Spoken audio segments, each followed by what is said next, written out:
Okay, so you're ready to like really dig into the lean startup and get this. You want to use these ideas not just for some small tech startup, but for bigger companies, maybe even government agencies. Wow, now that's thinking big.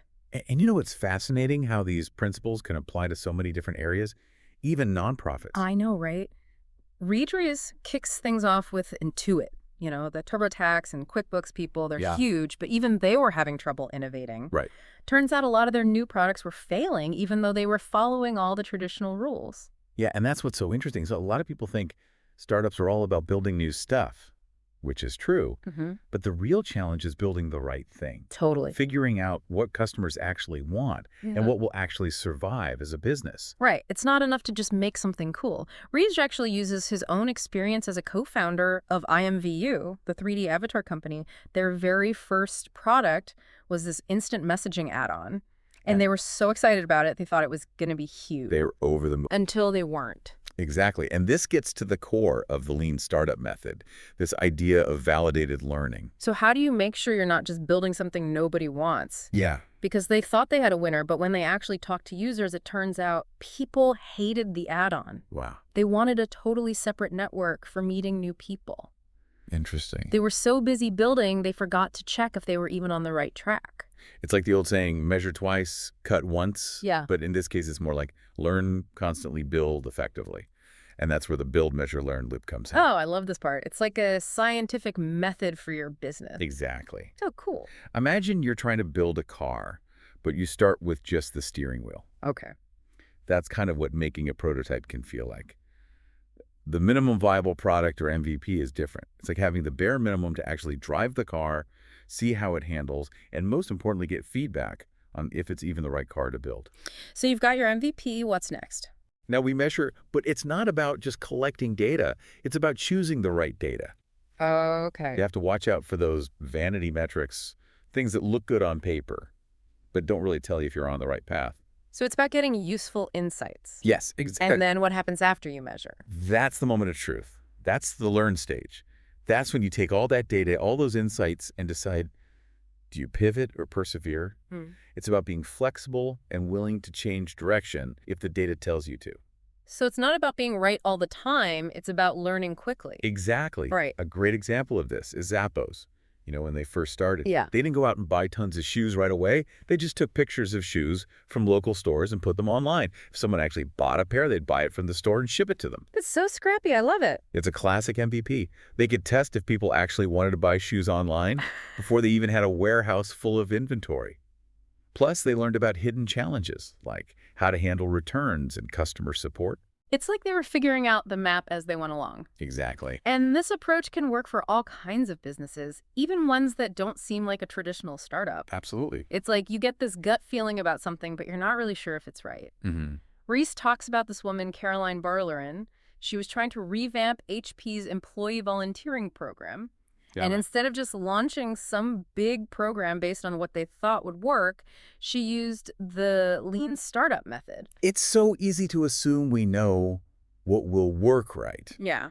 especially in a company with a history like HP. Right. But she wanted to actually test her assumptions, not just rely on how things had always been done. So instead of this huge rollout, she starts with a small experiment with a group of employees who had been at HP for a while but seemed kind of disconnected from the company's values. Interesting. And she presented them with this amazing volunteering opportunity. I see. It wasn't about checking boxes or PR. It was about getting real data on what worked for these employees. Makes sense. And they tracked how many volunteered again, if they got their coworkers to join, and most importantly, how it impacted how connected they felt to HP.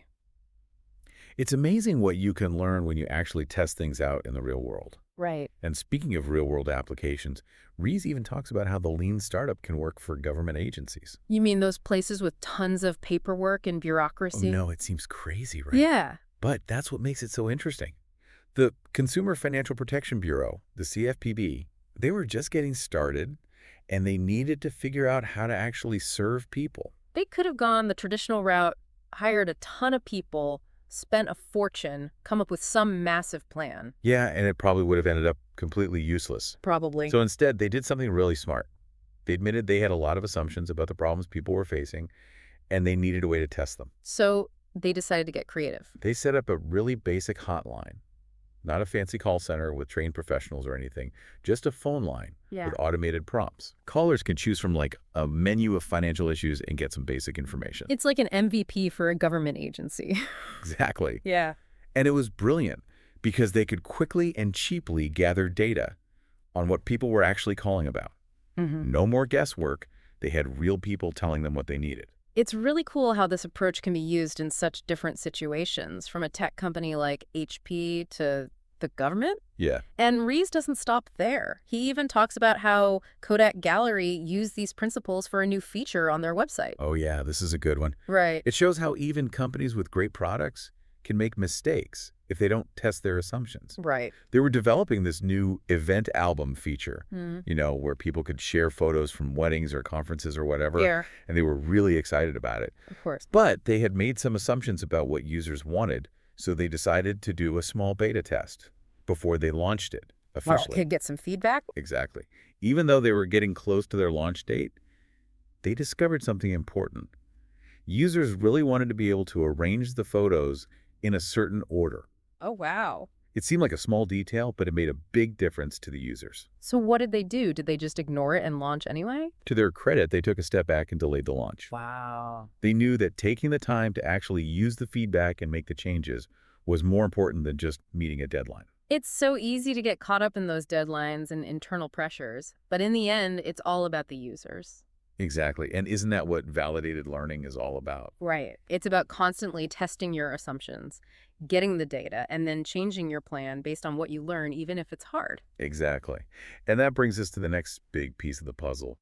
How do you build an organization that's actually designed for this kind of constant learning and adaptation? So we've talked about validating product ideas, but there's this whole other level. It's about building a whole business that really works. Totally. And Ries dives into this idea of engines of growth. They're like different strategies for growing your business. He talks about three main types: sticky, viral, and paid. Okay, so I'm thinking about those sticky hands you get from a gumball machine. How does that translate to business? I love that image. So a sticky engine is all about keeping your customers coming back for more. It's like having a subscription service people love or a product that's just part of their routine. Ries gives this example of a company selling collectibles. Okay. They were getting tons of new customers, but those customers weren't sticking around. So they were like leaking customers faster than they could get new ones. Exactly. It was a huge problem. Ouch. So what about this viral engine? It's making me think I'm getting sick just hearing about it. Don't worry, it's not actually contagious. A viral engine is all about getting your customers to do the marketing for you. Oh, interesting. The perfect example is Hotmail. Remember that little line they used to add to every email? You get your free email at Hotmail. Oh, yeah. That's brilliant. It's free advertising built right in. Exactly. People were spreading the word without even realizing it, and Hotmail just exploded. Yeah. And then, of course, you've got the paid engine, which is a little more straightforward. Paid, meaning you're spending money to get the word out. Right. It could be anything from Google Ads to having a whole sales team. Ries compares a company that focused on Google Ads with another that had a much more personal sales process for each customer. So it's about finding what works best for you. Exactly. So why is it so important to understand all these different engines? It's all about strategy. If you're trying to build a sticky business, but you're using tactics for viral growth, you're going to hit a wall. Imagine trying to make a gumball machine sticky and expecting it to go viral. Okay, no, that's funny, but yeah, I get it. You need the right strategy for the right engine. Exactly. And Ries actually says understanding these engines can lead to some surprising insights. Like, sometimes it's better to focus on keeping your current customers happy than just chasing new ones. So it's not just about growing fast, it's about growing in a sustainable way. Exactly. Ries doesn't stop at product development and growth. He also talks about building what he calls an adaptive organization. It's like building a company that can keep up with constant change, like it's always evolving. How do you even do that? That's the million-dollar question. It turns out implementing the lean startup in a big established company can be tough. Ries talks about this team at Intuit, the QuickBooks team. They were trying to work faster, be more agile. It's like trying to teach an elephant to do ballet. Right. And Ries talks about this guy, Greg Wright, who was brought in to speed things up, make them more efficient, but he ran into a wall. People were so used to doing things the old way. That we've always done it this way mentality. Exactly. How did he get past that? He realized he couldn't just force people to work faster. He had to change the whole culture, how they got feedback from customers, how they decided what to work on everything. Wow, so it's not just changing how you do things, it's about changing how you think. Exactly. And it wasn't easy. He got a lot of pushback. But he kept coming back to one thing: customer feedback. He built a culture where it was okay to experiment, to try things, even if they failed. It's about learning from those experiments whether they work or not. Exactly. Yeah. And that's what makes the lean startup so powerful. It's not just a bunch of tools. It's a whole new way of thinking about building businesses. It's about accepting that you don't have all the answers, being willing to experiment, and learning as you go. I love that. And honestly, that's a journey that never really ends. There's always something new to learn, some new challenge to tackle. Well said. If you're ready to throw out the old rule book and embrace a more experimental approach, The Lean Startup is a must-read. And even if you're not in a traditional startup, you might be surprised how relevant it is. Who knows? You might just have your own aha moment.